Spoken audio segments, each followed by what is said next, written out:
Josh, gracias por estar aquí con nosotros este lunes, Ujú, haciendo otro Sunday Rewind.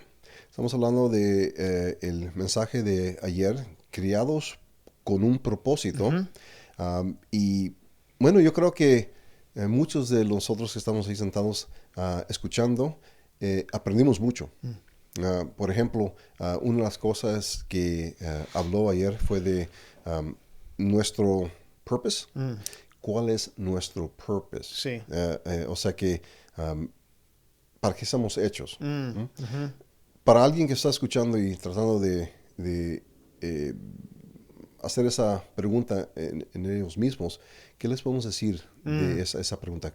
¿En qué, what's our purpose? Sí, ¿para qué fuimos creados? Ah, Es una de las preguntas más fundamentales del mundo y es una pregunta que todos nos hacemos todos los días.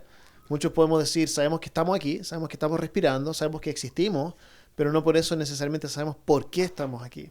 Entonces, lo bueno es que la Biblia habla respecto a esto. Y la Biblia nos dice primeramente que no fuimos creados para nosotros mismos. Y eso es bien contraintuitivo porque muchas veces nosotros asumimos de que debemos comenzar con nosotros, qué es lo que creemos que nosotros tenemos, cuáles son nuestros dones, cuáles son nuestras habilidades y de qué manera nosotros podemos hacernos felices a nosotros mismos. Pero cuando perseguimos ese objetivo, el resultado es completamente diferente a lo que nosotros esperamos, porque pensamos que si perseguimos nuestras propias ideas, nuestros propios propósitos, que el resultado de eso va a ser que nosotros vamos a ser más felices, pero la verdad es que cuando nos separamos de nuestros propios propósitos para nosotros mismos y nos enfocamos en servir al prójimo, que el resultado de eso es que nosotros somos más felices al final del día que si nosotros hubiésemos buscado desde el principio hacernos felices a nosotros mismos. ujú. Y lo que el domingo pasado fue como un puntapié inicial para toda esta serie que está cimentado sobre la base de que no se trata de ti y no se trata de mí, lo cual es contraintuitivo, pero es el secreto de poder encontrar nuestro propósito. Nuestro propósito para nosotros no lo encontramos en nosotros. Y tampoco podemos descubrir la respuesta en nosotros porque no fuimos nosotros los que nos creamos a nosotros mismos. Entonces, Dios nos creó a nosotros, por lo tanto, tenemos que buscar la respuesta en nuestro creador y no en nosotros que somos la creación.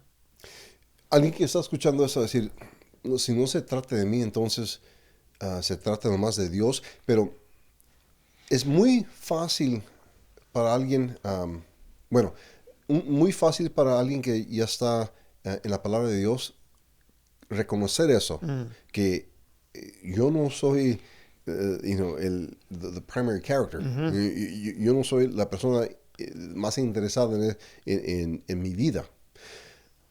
Para alguien así que está diciendo, si no se trata de mí, ¿cómo es que yo puedo cambiar ese título y mm. decir, se trata de Dios? O sea que um, alguien que ya reconoce eso, pero no sabe cómo aplicar eso, ¿qué es lo que le podemos, cómo le podemos dirigir eso y a dónde pueden dejar ayuda para reconocer un poquito más y construir esa parte que está un poquito quebrada? ¿Tú dices una persona que no es cristiana? Una persona que es cristiana, pero ya que acaba de venir a los pasos de Dios y que Mm. está reconociendo eso, pero puede decir, yo sé que no se trata de mí, pero yo quiero que se trate de mí, pero tampoco no puedo alejarme de esa clase de vida, de De pensamiento. pensamiento, sí. O sea, yo creo que hasta el día de hoy hay muchos cristianos que no lo entienden, que lo entienden como conceptualmente. O sea, tú le dices, tenemos que alabar a Dios, tenemos que permitir que Dios haga su obra en nosotros, pero al final de cuentas lo que están pensando es que Dios te va a ayudar a lograr tus objetivos que tú tienes para ti mismo. En otras palabras, yo tengo mi objetivo, tengo las cosas que yo mismo quiero lograr y lo que quiero hacer es poder conectarme con Dios para que Él me ayude a mí a lograr lo que yo quiero para mí. Creo que eso es casi, no puedo juzgar ni decir que eso es la mayoría porque no lo sé, pero yo creo que intuitivamente pensamos que Dios es así. Y es por eso que muchas denominaciones que son de la teología de la prosperidad les va muy bien porque están usando a Dios, la oración, la Biblia, el venir a la iglesia como herramientas que te van a ayudar a poder lograr tus propios objetivos. Wow. Cuando en realidad debiera ser al revés. Y es bien triste porque Dios no nos promete una vida fácil. Dios nos promete que en esta vida vamos a tener aflicciones, pero que Él venció al mundo y que al final del día, aunque nuestros sueños para nosotros mismos no se cumplan, cuando nosotros nos conectamos con Dios y Él activa su propósito a través de nosotros, aunque el resultado de eso no sea que se cumpla lo que yo soñaba para mí mismo, ese cumplimiento del sueño de Dios a través de nosotros, no hay nada que pueda compararse a sentirse a lo que se siente estar en el centro de la voluntad. El mismo apóstol Pablo, que estaba agonizando, a punto de morir, a punto de ser, ¿cómo se dice?, ejecutado. Él decía, si vivo, bien, sigo predicando, y si muero, bueno, ganancia porque me voy con Dios. Entonces, quizás él tenía sueños para sí mismo cuando él quizás era más joven y ninguno de esos sueños se cumplieron. Pero él, si se le hubiese dado la opción de estar en otro lugar, no hubiese elegido ningún otro lugar. ¿Y cómo puede alguien que es cristiano y que esté escuchando ahorita y digan, oh sí, el pastor acaba de decir lo que me está pasando a mí? Yo ya soy cristiano por 10 años y mi foco siempre es yo. ¿Cómo, o sea que, cómo podemos cambiar esa dirección? Esa mentalidad. Sí, nosotros, de que no somos the focus point, que Dios es el focus point, que son cosas que podemos hacer diariamente que nos puede ayudar a conquistar ese tipo de pensamiento. Yo creo que si honestamente, si oramos como debiéramos orar, y no me refiero a una oración religiosa, sino realmente entender qué es lo que significa orar, porque muchos pensamos que orar significa pedirle a Dios que haga nuestra voluntad. Esa no es la oración del Getsemaní que Jesús hace con el Padre, era completamente al revés. No tenía que ver con Jesús pedirle a Dios que Él hiciera su voluntad, sino que tenía que ver con Cristo mismo doblegar su propia voluntad a la voluntad del Padre. Entonces, esa es una cosa que podemos hacer, que nosotros podamos orar, pero que la oración sea diferente a lo que estamos acostumbrados, que no sea, Señor, por favor, ayúdame, sino decirle a Dios, yo sé que tu voluntad es que yo deje de acostarme con mi novia. Yo sé que tu voluntad es que yo empiece a ser generoso. Yo sé que tu voluntad es que yo perdone a mi hermano. No lo quiero hacer. No quiero hacer estas cosas. Pero sé que tú me estás pidiendo que lo haga. Dame la fuerza de poder hacerlo. Entonces, ya no es una oración egoísta, es una oración queriendo conectarse con la voluntad de Dios. Y si comenzamos a orar de esa manera, más que simplemente pedirle cosas a Dios, que en realidad no es ese el objetivo de la oración, pero nos ponemos frente a Dios y decirle, Dios, yo sé que tú tienes algo diferente para mí. Y realmente empezamos a escuchar, que no sea solamente un monólogo de nosotros hacia Dios, sino realmente sentarnos y empezar a meditar y escuchar a Dios. Y Dios nos va a hablar. Dios te va a hablar, me va a hablar a mí. Y una de las evidencias más grandes de que Dios realmente te está hablando es que Dios te está pidiendo hacer cosas que tú no quieres hacer. Y en la medida en que vamos respondiendo a eso y vamos obedeciendo, vamos descubriendo que nuestra vida no se trata de nuestros propios deseos, sino de conectarnos con los deseos de Dios. Cuando tú haces algo que no quieres hacer, y tú sabes que Dios te está pidiendo que tú lo hagas, y tú no quieres hacerlo, y lo vas y lo haces igual, lo que pasa después de eso es precioso, porque te das cuenta que Dios te usó de una manera que tú nunca hubieses imaginado. Y después miras hacia atrás y dices, quiero volver a hacerlo. Y lo vuelves a hacer. Y después quiero volver a hacerlo. Y lo vuelves a hacer. Y te das cuenta que mientras más escuchas a Dios y más respondes a lo que Dios te está haciendo, empiezas a ver cómo Dios empieza a obrar a través de ti. Y te das cuenta que eso no tiene nada que ver contigo. No tiene nada que ver con un carro nuevo, no tiene nada que ver con tus sueños. Tiene que ver con que el objetivo de Dios se cumpla a través de ti. Y te das cuenta que no tiene nada que ver contigo. Pero al final del día, cuando permites que Dios obre a través de ti, dejando de pensar en ti mismo, you feel more fulfilled than you would have si hubieses buscado. ¿Me entiendes? O sea, esa es como la idea. Entonces, la invitación sería orar de esa manera. Hablando de oraciones y ya fuimos por esa serie, Lord's Prayer, Sí, Padre Nuestro. Padre Nuestro. Mateo 22:37 dice que un experto en la ley, Mm. vino Dios y dije, ¿cuál es el El mandamiento más más importante. importante? Y Dios le dijo, de love. Love.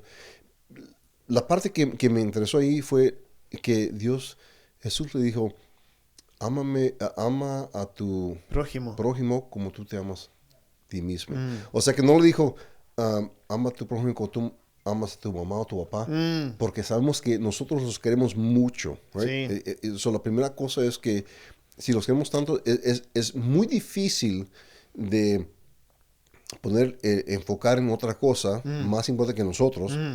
Y una de esas cosas que estaba leyendo yo aquí en el Bible verse que dio Matthew 22:37 fue una cosa muy impactante porque también en el mensaje que dio ayer dijo que Dios es amor. Mm. Como el mar, no es que el mar tiene agua, no, el mar es agua. Mm. ¿Yeah? Ok, so, si nosotros los podemos pensar, y aquí es la pregunta, si nosotros lo podemos pensar en ese contexto que Dios es amor, también tenemos que averiguar algo nosotros que si queremos a Dios, Mm. porque si queremos a Dios, si amamos a Dios, entonces el amor de Dios va a estar infectarnos a nosotros y así nosotros vamos a querer a nuestro prójimo. Claro que sí. La pregunta Sí. es esta, sabiendo todo esto, que Dios es amor Mm. y que si nosotros seguimos a Dios y amamos a Dios como debemos amar a Dios,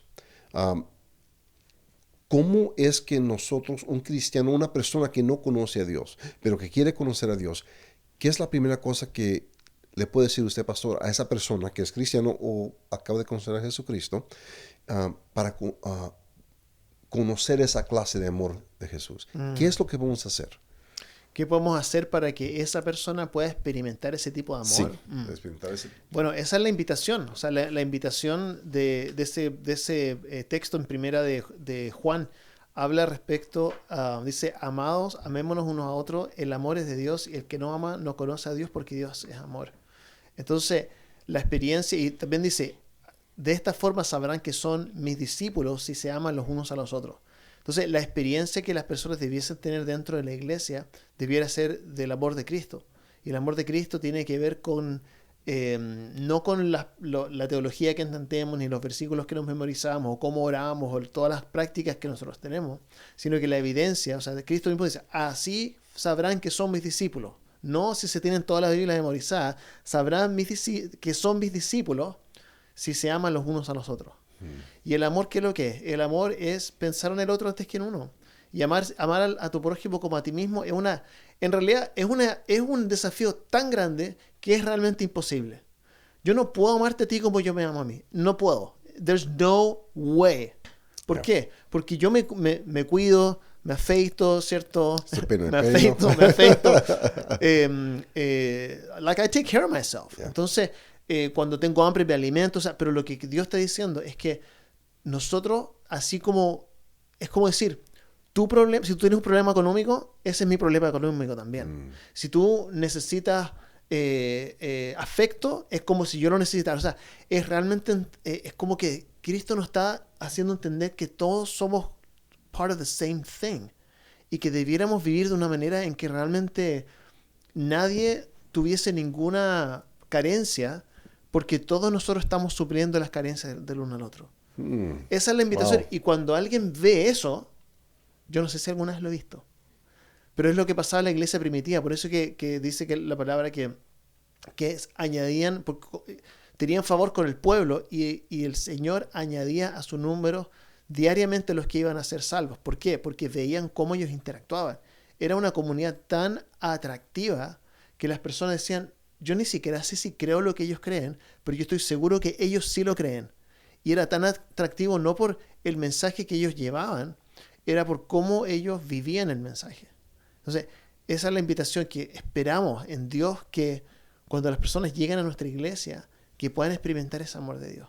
Ese amor que es ilógico, que es irracional. ¿Cierto? Wow, ok. Pero en realidad te estoy describiendo el cielo también.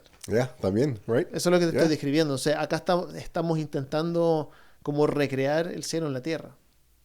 Y eso es lo que hace atractivo a las personas, les da como un taste of heaven. Absolutely. No, sí, muy cierto. Ahora, como siempre, Pastor, ¿qué es lo que sigue for next week? Bueno, el próximo domingo vamos a seguir con la misma serie en la que estamos. Estamos hablando sobre el propósito de las personas.